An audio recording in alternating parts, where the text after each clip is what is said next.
శత్రువులే. మనకున్న ఒకే ఒక్క శత్రువు అజ్ఞానము. విజ్ఞానవంతులైన మనమే ఆ శత్రువుని తుదపుట్టించడమే మన కర్తవ్యం.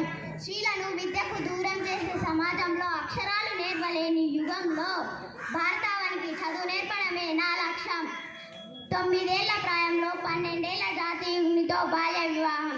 కానీ మా ఇద్దరి సహచర్యం మానవ జాతికే బాటలు వేసింది. నన్ను ప్రోత్సహించి చదివించారు. నాటి ఆధిపత్యం మనగారిన భావజ్వాలాలను బద్దలు కొట్టి మరి స్త్రీలకు విద్య చెప్పడానికి సిద్ధమయ్యాను. 1847-1848 సంవత్సరంలో అహ్మదాబాద్లో ఉపాధ్యాయ శిక్షణ పొందాను. 1848 జనవరి 1వ తేదీన పూణేలో బడి తెరిచిన సమయానికి నా వయసు 18 సంవత్సరాలు.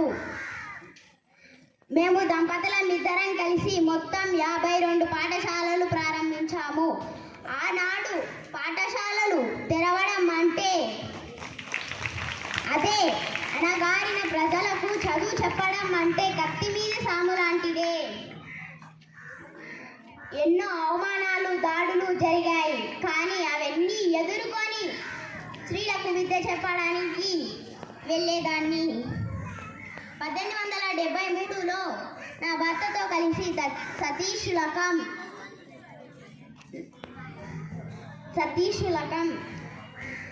సమాజంలో మూఢనమ్మకాలపై పోరాటం చేశాను.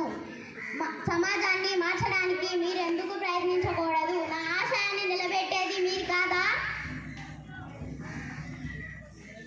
సమాజంలో స్వాభిమానంతో బతకాలంటే బడికి వెళ్ళు, చదువు నేర్చుకో. చదువు నేర్చుకుంటేనే ఏదైనా సాధించగలవు.